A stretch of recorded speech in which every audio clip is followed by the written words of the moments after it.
အားလုံးပဲမင်္ဂလာပါရှင်ဒီနေ့မှာတော့မြက်လေးကအခုလိုမျိုးပညာဘူမိတက္ကသိုလ်ရဲ့ဆောင်းပွဲဝင်ခွင့်ကပြားလေးတွေကိုထုတ်ယူဖို့အတွက်ဘယ်လိုမျိုးစနစ်တကျပြင်ဆင်ထားလဲဆိုတာကိုဒီကနေ့မှာလိုက်ပြပေးသွားမှာပဲဖြစ်ပါတယ်ရှင်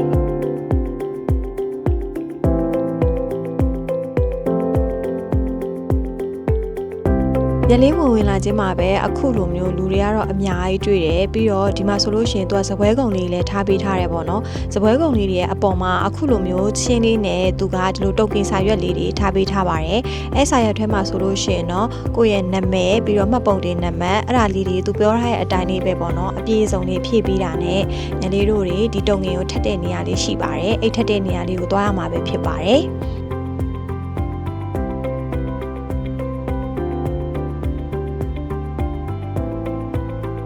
တိုကင်ထပ်တဲ့နေရာလေးမှာမြက်လေးတို့ကတုံကင်စာရွက်လေးတွေကိုဒါချင်းနဲ့ထည့်ပြီးတော့မြက်လေးတို့ဒီတိုကင်နံပါတ်ကိုပြန်ခေါ်ဖို့အတွက်ကိုခဏလေးပြန်ပြီးတော့ထိုင်ဆောင်ပေးရပါတယ်။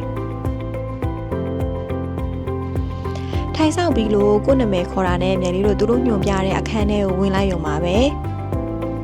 အဲ့တော့မြက်လေးကမြက်လေးနာမည်ခေါ်ပြီးဆိုတော့အခုမြက်လေးယူလာတဲ့တုံကင်စာရွက်ကခုံနံပါတ်ရဲ့မှတ်ပုံတင်ရဲ့ကိုတိုက်စစ်ပြီးတော့ level လိုက်ကတ်လေးတွေကိုကတ်စင်းမှာလက်မှတ်ထိုးလိုက်တာနဲ့ကပြားလေးကိုအခုလိုထုတ်ပေးလိုက်ပါပြီ။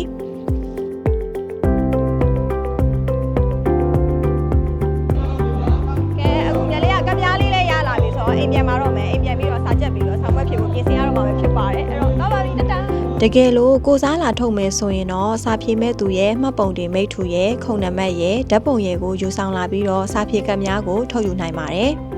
အသိအဖွဲအလိုက်အစုလိုက်ထုတ်ချင်တဲ့သူတွေအတွက်ကတော့နာမည်ခုံနံပါတ်မှတ်ပုံတင်အပအမည်နဲ့ level အလိုက်စာရင်းပြုစုပြီးတော့တရက်ကြိုတင်ထုတ်ယူနိုင်ပါတယ်ရှင်။